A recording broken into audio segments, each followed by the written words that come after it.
నమస్తే మిత్రులారా. ఈ నెల 13వ తారీఖు నాడు 100 సంవత్సరాల గణనీయమైన చరిత్ర ఉన్నటువంటి ఉస్మానియా యూనివర్సిటీ గౌరవ వైస్ ఛాన్సలర్ గారు, భారత సుప్రీంకోర్టు ప్రధాన న్యాయమూర్తి అయినటువంటి జస్టిస్ గవాయ్ గారిని ఆహ్వానించడం జరిగింది. సందర్భం ఏమిటంటే, బహుశా 1953లో భారత రాజ్యాంగ నిర్మాత డాక్టర్ బాబాసాహెబ్ అంబేద్కర్ గారికి గౌరవ డాక్టరేట్ ప్రదానం చేసినటువంటి యూనివర్సిటీ ఉస్మానియా యూనివర్సిటీ. 100 సంవత్సరాల సుదీర్ఘమైనటువంటి చరిత్ర ఉన్నటువంటి ఉస్మానియా యూనివర్సిటీకి మొట్టమొదటిసారిగా ఈ ప్రభుత్వము ఒక షెడ్యూల్ కులాల నేపథ్యం ఉన్నటువంటి ప్రొఫెసర్ గారిని, వారి పేరు కుమార్ గారు, ఇప్పుడు ఉస్మానియా యూనివర్సిటీ వైస్ ఛాన్సలర్, వారిని వైస్ ఛాన్సలర్గా నియమించడం, బహుశా వారు వైస్ ఛాన్సలర్గా ఉండడము యాదృచ్ఛికంగానే భారత అత్యున్నత న్యాయస్థానమైన సుప్రీంకోర్టుకు అదే షెడ్యూల్ కాస్ట్ నేపథ్యం ఉన్నటువంటి మహారాష్ట్ర రాష్ట్రానికి సంబంధించిన జస్టిస్ గవాయ్ గారు కూడా ప్రధాన న్యాయమూర్తిగా ఉన్నారు. బహుశా కుమార్ సారు తనకు వచ్చినటువంటి అవకాశాన్ని వాడుకొని బాబాసాహెబ్ అంబేద్కర్ యొక్క ప్రాసంగికతను, రెలవెన్స్ని మళ్ళీ ఒక్కసారి సభ్య సమాజానికి చెప్పడం కోసం కావచ్చు, లేదా ఈ మధ్య కాలంలో దేశవ్యాప్తంగా జరుగుతున్నటువంటి ఒక ప్రధానమైన రాజకీయ చర్చ జరుగుతుంది. ఎప్పుడు రాజ్యాంగం గురించి చర్చ వచ్చినా, రాజ్యాంగము ఈ దేశంలో ఉన్నటువంటి అణగారిన ప్రజారాశులకు బాబాసాహెబ్ అంబేద్కర్ అనేక పద్ధతులలో మెరుగైనటువంటి రాజ్యాంగ విలువలను, రాజ్యాంగ రక్షణలను కల్పించినాడని చెప్పేసి బాధిత వర్గాల నుంచి ఎదిగొచ్చిన మేధావి వర్గం మాట్లాడుతున్నప్పుడల్లా ఒక ప్రధానమైన విమర్శ ఏమొస్తుందనంటే, భారత రాజ్యాంగ నిర్మాణంలో బాబాసాహెబ్ అంబేద్కర్ ఒక్కడు మాత్రమే ఆ కార్యక్రమం చేయలేదు, అందరిలో అతనొకడు. ఆయనకు అంత పెద్ద స్థాయిలో ప్రచారాన్ని కల్పించవలసిన అవసరం లేదని చెప్పేసి బాహాటంగా మాట్లాడిన వాళ్ళు కూడా ఉన్నారు. గతంలో అరుణ్ శౌరి ఉన్నాడు. ఇవాళ దేశవ్యాప్తంగా కావచ్చు, మన రాష్ట్రంలో కూడా ఆ అభిప్రాయాన్ని అంగీకరిస్తూ వాళ్ళ పద్ధతిలో ప్రచారం చేస్తున్న వాళ్ళు కూడా ఉన్నారు.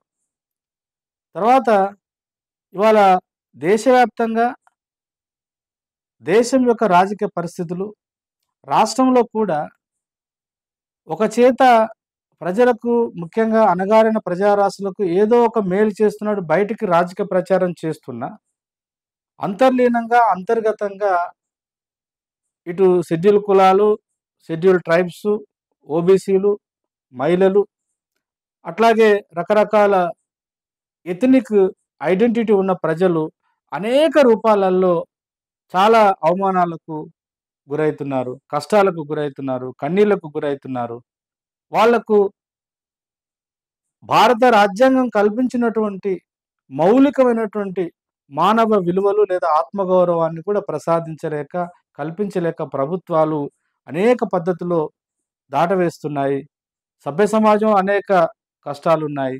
ప్రభుత్వం కూడా సరైనటువంటి ఆదరణ కల్పించట్లేదనేటువంటి పెద్ద ఎత్తున అనేక సామాజిక ఉద్యమాలు జరుగుతున్న ఈ నేపథ్యంలో బహుశా వైస్ ఛాన్సలర్ గారు ప్రొఫెసర్ కుమార్ గారు మళ్ళొక్కసారి దక్షిణాది రాష్ట్రాలకు సంబంధించిన, అందులో తెలంగాణలో ఉన్నటువంటి హైదరాబాద్లో ఉన్న ఉస్మానియా యూనివర్సిటీలో భారత రాజ్యాంగ నిర్మాణంలో బాబాసాహెబ్ అంబేద్కర్ యొక్క పాత్ర మీద ప్రధాన న్యాయమూర్తి అయినటువంటి జస్టిస్ గవాయ్ గారితో మాట్లాడించుకోవాలని ఒక సంకల్పం చేసినారు. ఆ సంకల్పం చేయడమే కాకుండా చాలా మంచి ప్రయత్నం చేసి గౌరవ జస్టిస్ గవాయ్ గారిని కూడా పిలవడం, వారు కూడా చాలా ఉత్సాహంతో బహుశా ఇక్కడికి వచ్చినారు. హైదరాబాద్లో ఉస్మానియా యూనివర్సిటీ ఠాగూర్ ఆడిటోరియంలో ఒక పెద్ద సమావేశం కూడా జరిగింది.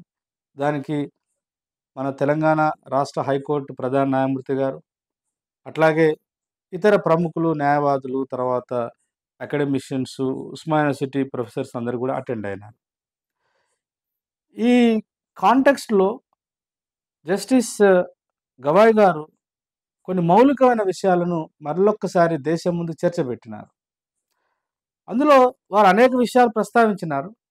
కానీ మౌలికమైనటువంటి 2 విషయాలు చాలా ప్రధానంగా, చాలా చక్కగా బాబాసాహెబ్ అంబేద్కర్ యొక్క తాత్విక జ్ఞానం భారత సమాజాన్ని నిలబెట్టడానికి, లేదా భారత సమాజంలో కొన్ని వేల సంవత్సరాలుగా, కొన్ని తరాలుగా వేళ్ళూనుకొని ఉన్నటువంటి సామాజిక, ఆర్థిక అసమానతలను ఎలా భారత ప్రభుత్వ యంత్రాంగము వాటిని ఎదుర్కోగలుగుతది. ఎదుర్కోవడానికి కావాల్సినటువంటి అన్ని రకాల అవకాశాలను భారత రాజ్యాంగంలో పొందుపరిచినారని చెప్పేసి మాట్లాడినారు. వారు చక్కటి మాట అన్నారు. ఏమన్నారంటే, రాజకీయ న్యాయం, పొలిటికల్ జస్టిస్ అనేటువంటి ఒక సాధనం ద్వారా సామాజికంగా, ఆర్థికంగా భారత సమాజాన్ని పట్టి పీడిస్తున్నటువంటి అసమానతలను రూపుమాపడానికి బాబాసాబ్ బాబాసాహెబ్ అంబేద్కర్ యొక్క జ్ఞానము, ఆయన యొక్క విచక్షణ, ఆయన యొక్క జ్ఞాన సంపద ఉపయోగపడ్డదని చెప్పేసి అన్నారు. అంటే వాస్తవానికి బాబాసాహెబ్ అంబేద్కర్ కూడా భారత రాజ్యాంగాన్ని దాదాపు 2 సంవత్సరాల పైచిలుకు కష్టపడి దాన్ని రాసి, ఈ దేశానికి అంకితం చేస్తున్నప్పుడు కూడా పార్లమెంట్‌లో మాట్లాడుతూ ఒక మాట అన్నారు. చాలా సంవత్సరాల తర్వాత, ఆ మాటకొస్తే కొన్ని యుగాల తర్వాత భారతదేశంలో సమానత్వం అనే భావన ఈ రాజ్యాంగం ద్వారా మనం ప్రజలకి ప్రధానంగా రాజకీయ సమానత్వాన్ని మాత్రమే మనం ప్రసాదించగలుగుతున్నాం. అదెలా అంటే one man, one vote, one value. ఒక మనిషి, మనిషికొక ఓటు, అందరి మనుషుల యొక్క విలువ ఒకటే అనేటువంటిది. సమానత్వాన్ని, రాజకీయ సమానత్వం అనే దాన్ని అట్లా ఆయన నిర్వచనం చేసినాడు. చేస్తూ ఈ దేశ పాలకులకు కూడా ఒక కాషన్ ఇచ్చినాడు. ఇవాళ రాజ్యాంగాన్ని మనకు మనం రాసుకొని, ఈ ప్రజలుగా మనకు మనమే సమర్పించుకుంటున్నాము. కానీ ఎంత తొందరగా వీలైతే అంత త్వరితగతిన పాలకులుగా వచ్చినటువంటి ఏ పార్టీ అయినా అధికారంలోకి వచ్చినా కూడా ఆర్థిక, సామాజిక, సాంస్కృతిక అసమానతలను వీలైనంత త్వరగా రూపుమాపి ఈ దేశంలో ఉన్నటువంటి వివిధ ప్రజారాశుల మధ్య స్వేచ్ఛాయుతమైన జీవితం గడపడానికి, సమానత్వంతో ప్రజలు జీవించడానికి, ప్రధానంగా స్వేచ్ఛను, సమానత్వాన్ని ప్రజలు నిజంగా పొందాలంటే ప్రజల మనసులలో సౌభ్రాతృత్వం, ఫ్రెటర్నిటీ అనేటువంటి భావజాలాన్ని పెంపొందించాలని, తద్వారా మొత్తం ప్రజలందరికీ సామాజిక న్యాయం జరిగేటువంటి అవకాశం ఉంటదని చెప్పేసి వారక్కడ ప్రస్తావించారు అంబేద్కర్ గారు. అదే విషయాన్ని మరొకసారి జస్టిస్ గవాయ్ గారు మొన్న ఉస్మానియా యూనివర్సిటీలో భారత రాజ్యాంగ నిర్మాణంలో డాక్టర్ బాబాసాహెబ్ అంబేద్కర్ యొక్క పాత్ర విశిష్టమైనది, వెలకట్టలేనిది అని చెప్పేసి పునరుద్ఘాటిస్తూ ఈ విషయాన్ని ప్రస్తావించినారు. అట్లాగే రెండో అంశము వారు ప్రస్తావించింది ఏంటంటే, మరి ఎలా అంటే రాజకీయ న్యాయం ద్వారా ఆర్థిక, సామాజిక అన్యాయాలను ఎలా ఎదుర్కోగలుగుతాము అనంటే, భారత రాజ్యాంగం యొక్క మరొక విశిష్టమైనటువంటి లక్షణము భారత రాజ్యాంగానికి పొందుపరిచింది బాబాసాహెబ్ అంబేద్కర్. ఎప్పుడైనా, ఏ సమయంలోనైనా, ఎక్కడైనా నిజంగా బాధితుల పట్ల ప్రభుత్వాలు వ్యవహరించడానికి, లేదా ప్రజల యొక్క నిజమైన సామాజిక, ఆర్థిక, రాజకీయ, సాంస్కృతిక సంక్షేమం కోసం ప్రభుత్వాలు ఎప్పుడైనా పథకాలు రూపొందించడానికి, ఆ రూపొందించిన పథకాలను అమలు పరుచుకోవడానికి, ఎక్కడైనా చట్టరీత్యా చిన్న చిన్న హడ్డిల్స్ ఉంటే వాటిని సవరించుకోవడానికి, వాటికి అడ్డంకుగా ఉన్నటువంటి చట్టాలను లేదా భావజాలాలని మళ్ళీ మనం పునరుద్ధరించుకోవడానికి రాజ్యాంగాన్ని సవరించుకునేటువంటి ఒక అవకాశం కూడా బాబాసాహెబ్ అంబేద్కర్ దానిలో పొందుపరిచినారని చెప్పేసి చెప్పడం జరిగింది. మూడో అంశము వారు మాట్లాడిన దాంట్లో ఇవాళ దేశ ప్రజలందరూ, ముఖ్యంగా విద్యార్థులు ఆలోచించుకోవాల్సినటువంటి ఇంకొక ప్రధానమైన విషయం కూడా వారు లేవనెత్తినారు. బాబాసాహెబ్ అంబేద్కర్ చాలా ప్రయత్నాలు చేసినారు. వాస్తవానికి బాబాసాహెబ్ అంబేద్కర్ భారత రాజ్యాంగ రచనలో వారు నిజంగా భాగస్వాములు అవుతారని వారు అనుకోలేదు, అప్పుడున్నటువంటి రాజకీయ పరిస్థితుల రీత్యా. అందుకని స్టేట్స్ అండ్ మైనారిటీస్ అనేటువంటి ఒక పెద్ద గ్రంథాన్ని రాసుకున్నారు. వాస్తవానికి స్టేట్స్ అండ్ మైనారిటీస్ అనే ఆ మొత్తం తర్వాత గ్రంథంగా మనం తీసుకుంటున్నాం, కానీ అది పాలకులకు రిప్రజెంటేషన్ ఇవ్వడం కోసం రాసుకున్నటువంటి ఒక మొత్తం విజన్ అండ్ మిషన్. భారతదేశంలో దేశానికి స్వాతంత్రం వచ్చిన తర్వాత షెడ్యూల్ కులాల పట్ల, షెడ్యూల్ ట్రైబ్స్ పట్ల, ఓబీసీల పట్ల, స్త్రీల పట్ల, మొత్తంగా దేశాన్ని ఇప్పుడున్నటువంటి ఈ అసమానత వ్యవస్థలో నుంచి సామాజికంగా, ఆర్థికంగా, రాజకీయంగా, సాంస్కృతికంగా, వైయక్తికంగా సమానత్వం వైపు ఈ దేశాన్ని ఎలా తీసుకెళ్ళాలి, ప్రభుత్వం అనుసరించవలసినటువంటి ఆర్థికపరమైనటువంటి విధానాలు ఎలా ఉండాలి, ప్రభుత్వం యొక్క రాజకీయ దూరదృష్టి ఎలా ఉండాలి, ప్రభుత్వానికి ఉండవలసినటువంటి సామాజిక, ప్రజాస్వామిక దృక్పథం ఎలా ఉండాలని అనేక వివరాలను ఆ పుస్తకంలో రాసుకున్నారు. సరే, అందులో రాసుకున్న అన్ని విలువలు రాజ్యాంగంలో పెట్టలేకపోయినారు. కానీ ప్రధానంగా మామూలు బాధితుడు, భారతదేశంలో పుట్టి పెరిగినటువంటి ప్రతి భారతీయ పౌరుడు ఈ దేశంలో ఉన్నటువంటి బడా పెట్టుబడిదారులతో మొదలుకుంటే, పెట్టుబడిదారులు కావచ్చు, లేదంటే అధికారం చేతిలో ఉన్న రాజకీయ నాయకుల నుంచి కావచ్చు, లేదా భూస్వాముల నుంచి కావచ్చు, లేదా కులపరంగా మేము చాలా గొప్పవాళ్ళమని విర్రవీగేటువంటి ఆధిపత్య కులాల నుంచి కావచ్చు, ఏ రూపంలోనైనా ఎవరు ఇంకొకరి పైన అన్యాయంగా, అక్రమంగా, అధర్మంగా ఆధిపత్యం చెలాయించినప్పుడు, దోపిడీ చేసినప్పుడు, వ్యక్తి యొక్క పౌర హక్కులకు, ప్రాథమిక హక్కులకు భంగం కలిగినప్పుడు సామాన్యుడు సైతము న్యాయ వ్యవస్థను ఆశ్రయించవచ్చు. అవసరం అనుకుంటే దేశం యొక్క అత్యున్నత న్యాయస్థానమైన సుప్రీంకోర్టు వరకు కూడా తనకు కలిగిన నష్టాన్ని సరిజేసుకోవడం కోసం, తన యొక్క ప్రాణాలకు రక్షణ కల్పించమని, లేదా తన యొక్క ఆస్తికి రక్షణ కల్పించమని, లేదా తన ఆత్మగౌరవానికి రక్షణ కల్పించమని బాధితులైనటువంటి స్త్రీలైనా, పురుషులైనా, ట్రాన్స్‌జెండర్ అయినా, ఎవరైనా భారతీయులై ఉంటే చాలు. వాళ్ళు ఈ దేశ అత్యున్నత న్యాయస్థానం యొక్క తలుపులు తట్టవచ్చు. దానికి ప్రామాణికత, దానికి పునాది భారత రాజ్యాంగంలోని బాబాసాహెబ్ అంబేద్కర్ ఆర్టికల్ 32 అనేటువంటి దాన్ని కల్పించినారు. బాబాసాహెబ్ అంబేద్కర్ ఈ భారత రాజ్యాంగ రచన జరుగుతున్నప్పుడు సభలో కూడా ఈ ఆర్టికల్ 32 మీద చాలా విస్తృతమైన ప్రసంగం కూడా చేసినారు. ఆర్టికల్ 32 అనేది భారత రాజ్యాంగానికి ఒక ఆత్మ లాంటిది, ఒక గుండెకాయ లాంటిదని చెప్పేసి అన్నారు. ఎందుకు అన్నారంటే, శాసనసభ, శాసన నిర్మాణ శాఖ కావచ్చు, లేదా శాసనాలను రోజువారీ ప్రజా జీవితంలో ఇంప్లిమెంట్ చేసేటువంటి కార్యనిర్వాహక శాఖ కూడా, అంటే రాజకీయ నాయకులు కావచ్చు, లేదా ప్రభుత్వ యంత్రాంగంలో ఉండేటువంటి బ్యూరోక్రసీ వాళ్ళు, కలెక్టర్ కావచ్చు, ఎస్పీ కావచ్చు, ఎవరైనా కావచ్చు. ఎవరైనా అటు శాసనసభలో చట్టాలు నిర్మించే ప్రజాప్రతినిధులు కావచ్చు, చట్టాలను ఇంప్లిమెంట్ చేస్తున్న క్రమంలో అధికారంలో ఉండేటువంటి అత్యంత పెద్ద స్థాయిలో ఉన్న నాయకులైనా, ఎవరైనా వ్యక్తుల యొక్క ప్రాథమిక హక్కులకు భంగం కల్పించినప్పుడు తప్పకుండా వాళ్ళ హక్కులను పరిరక్షించేటువంటి ఒక బృహత్తరమైనటువంటి వ్యూహాన్ని, రాజకీయ సమానత్వ వ్యూహాన్ని బాబాసాహెబ్ అంబేద్కర్ భారత రాజ్యాంగంలో పొందుపరిచినాడు. ఆర్టికల్ 32 అనేటువంటి దాని మీద ఆధారపడి అని చెప్పేసి వారు ప్రస్తావించినారు. నిజమే. వాస్తవానికి ఒక మాట చెప్పాలంటే జస్టిస్ గవాయ్ గారు కూడా మొత్తం సమ్మరీ చేస్తామన్నారంటే, దేశ భవిష్యత్తుకు అవసరమైన భారత రాజ్యాంగాన్ని బాబాసాహెబ్ అంబేద్కర్ రూపొందించి మనకు సమర్పించారు, మనకిచ్చారని చెప్పేసి చెప్పడం జరిగింది. ఇవాళ జస్టిస్ గవాయ్ గారు అంటే, సరే వారు మహారాష్ట్రకు సంబంధించిన వారు, అందులో షెడ్యూల్ కాస్ట్ మహార్ సామాజిక వర్గం నుంచి వచ్చిన వారు. ఇక్కడ వైస్ ఛాన్సలర్ కూడా షెడ్యూల్ కాస్ట్‌కు సంబంధించినటువంటి కుమార్ సార్ కూడా షెడ్యూల్ కాస్టే. కాబట్టి వాళ్ళని వాళ్ళు పోడుకున్నారనేటువంటి ఒక ఆహ్, చర్చ కూడా అక్కడక్కడ వినబడుతుంది కాబట్టి నేను ఈ వీడియో చేస్తున్నాను. వాస్తవానికి సరే జస్టిస్ గవాయ్ గారు, తర్వాత ఆహ్వానించినటువంటి ఉస్మానియా యూనివర్సిటీ గౌరవ వైస్ ఛాన్సలర్ కుమార్ సారు ఇద్దరు దళితులు కాబట్టి వాళ్ళు ఆహ్వానించినారు. వాళ్ళు మాట్లాడుకున్నారని అనుకునే వాళ్ళకు చరిత్ర నుండి కొన్ని ఉదాహరణలు చెప్పదలుచుకున్నా. బాబాసాహెబ్ అంబేద్కర్‌ని చాలామంది, అంటే గొప్ప గొప్ప చదువుకున్నటువంటి ప్రొఫెసర్సు, డాక్టర్సు, ఇంజినీర్సు, రాజకీయాలలో చాలా ఉన్నత పదవులు పొందినటువంటి ఎమ్మెల్యేలు, ఎంపీలు, మంత్రులు కూడా వాళ్ళ సామాజిక నేపథ్య రీత్యా ఈ వాళ్ళు మాట్లాడుతుంటారు. కొంతమంది పబ్లిక్‌గా మాట్లాడిన వాళ్ళు గూడా ఉన్నారు గతంలో. ఇప్పుడు గూడా మాట్లాడుతున్న వాళ్ళు మనం వింటున్నాం. వాళ్ళు కొంచెం కనువిప్పు కావాలి.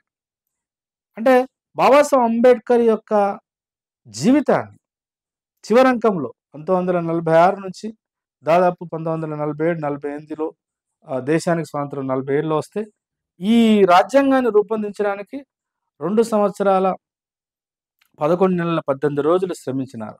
కొన్ని వేల, దాదాపు 4500 పైచిలుకు ప్రతిపాదనలొచ్చినాయి. దానిలో 2000 పైచిలుకు ప్రతిపాదనలను అవసరమైనవి, వాటి మీద డిబేట్ చేయాలని చెప్పేసి వాటిని వర్గీకరించడం. అలా అనేక రకాలైనటువంటి ఒక మేధో మథనం చేయడం జరిగింది సభ్యులంతా. అందులో ప్రధానంగా మాట్లాడడం చాలా ఈజీ.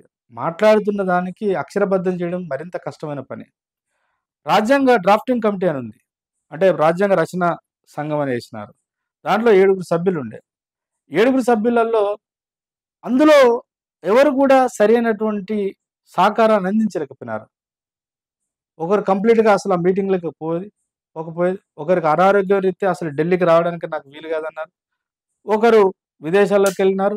ఇద్దరు మరణించినారు. ఇవాళ అందులో సభ్యులైనటువంటి టీటీ కృష్ణమాచారి గారు డ్రాఫ్టింగ్ కమిటీ చైర్మన్ యొక్క ఔన్నత్యాన్ని అంటే అంబేద్కర్ యొక్క గొప్పతనాన్ని సభకు విన్నవించిన మాటలు చెప్తున్నారు. వారు డ్రాఫ్టింగ్ కమిటీలో మెంబరు. అంబేద్కర్‌తో కొంతకాలం రాజ్యాంగ రచనలో పాల్గొన్నారు.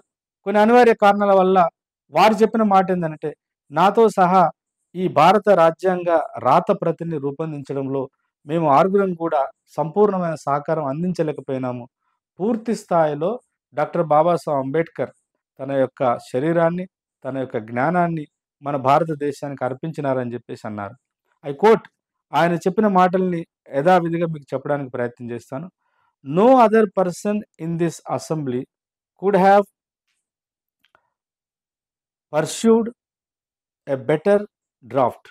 No other person in this assembly could have produced a better draft that we have before us అని చెప్పేసి టిటి కృష్ణమాచారి గారు అన్నారు. తర్వాత భారత రాజ్యాంగం మీద తర్వాత వచ్చిన అనేక మంది విశ్లేషణ చేసినారు. ప్రధానంగా గ్రాన్విల్ యాస్టిన్ అనే అతను కాన్స్టిట్యూషనల్ హిస్టోరియన్ ఈయన కూడా భారత రాజ్యాంగ రచనలో బాబాసాహెబ్ అంబేద్కర్ యొక్క గొప్పతనాన్ని చెప్తూ ఆయన కూడా ఆయన ఏమన్నాడంటే, బాబాసాహెబ్ అంబేద్కర్ భారత రాజ్యాంగానికి మోరల్ వాల్యూస్‌ని ఒక అత్యున్నత స్థాయిలో దానికి అందించగలిగినాడు. ఇవాళ బాబాసాహెబ్ అంబేద్కర్ యొక్క ఇంటర్వెన్షన్ గనుక భారత రాజ్యాంగ నిర్మాణంలో లేకపోతే కాన్స్టిట్యూషనల్ ఎథోస్ అండ్ కాన్స్టిట్యూషనలిజం ఒక మోరల్ ప్రిన్సిపల్ మీద ఆధారపడి ఉండాలనేటువంటి ఆలోచన బహుశా తర్వాత తరాలకు తెలిసి ఉండేది కాదు అని చెప్పడం జరిగింది. ఒకవైపు గవాయి గారు ప్రస్తావించిన విషయం కావచ్చు, రాజ్యాంగ రచనలో ప్రత్యక్షంగా పాల్గొని డ్రాఫ్టింగ్ కమిటీలో మెంబర్గా ఉన్న టిటి కృష్ణమాచారి చెప్పిన విషయం కావచ్చు, భారత రాజ్యాంగాన్ని సమూలంగా ఒక హిస్టారికల్ దృక్పథంతో విశ్లేషించినటువంటి గ్రాన్విల్ యాస్టిన్ లాంటి వాళ్ళు చెప్పిన విషయాలు కూడా ప్రధానంగా భారతదేశాన్ని రాజకీయంగా సార్వభౌమాధికార దేశంగా నిలబెట్టడమే కాకుండా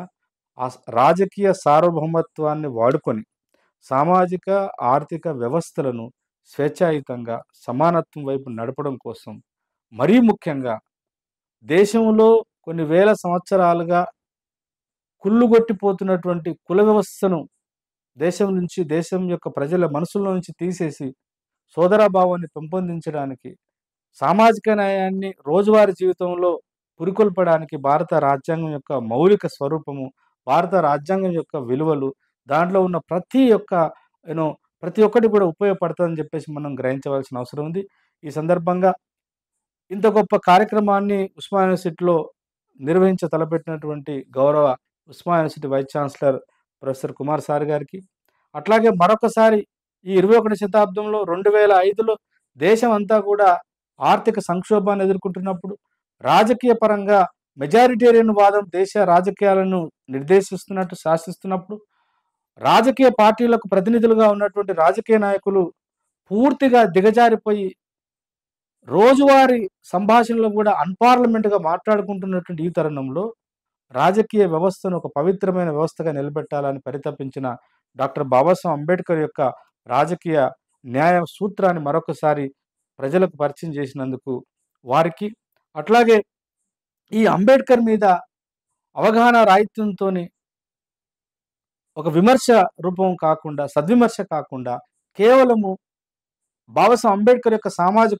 సామాజిక నేపథ్యాన్ని దృష్టిలో పెట్టుకోను, లేదా బాబాసాహెబ్ అంబేద్కర్ ఎత్తి చూపినటువంటి అనేక మానవీయ విలువల మీద సరి అయినటువంటి దృక్పథం లేకను, లేదంటే అవి రావడం ద్వారా ఆ విలువలు సమాజానికి పరిచయం కావడం ద్వారా కొన్ని వేల సంవత్సరాలుగా వాళ్ళకు ఉన్నటువంటి ఆ అపరిమితమైనటువంటి హక్కులు కోల్పోతామనే భయంతోనూ అంబేద్కర్ గారిని చిన్నగా చేసి మాట్లాడుతున్న వాళ్ళు ఇప్పటికైనా గమనించవలసిందంటే, బాబాసాహెబ్ అంబేద్కర్ పుట్టుకకు షెడ్యూల్ కులమే కావచ్చు, కానీ అసలైన సిసలైన భారతదేశ దేశభక్తుడు, భారత సమాజాన్ని ప్రపంచ చిత్రపటంలో నిలబెట్టడం కోసం అహర్నిశలు కృషి చేసినటువంటి ఒక గొప్ప మేధావి, ఒక గొప్ప న్యాయ కోవిదుడు, ఒక గొప్ప రాజకీయవేత్త, ఒక గొప్ప ఎకనామిస్టు, అన్నిటికి మించి ఒక గొప్ప మానవతావాదిగా మనం గుర్తించవలసిన అవసరం ఉందని తెలియజేస్తూ సెలవు.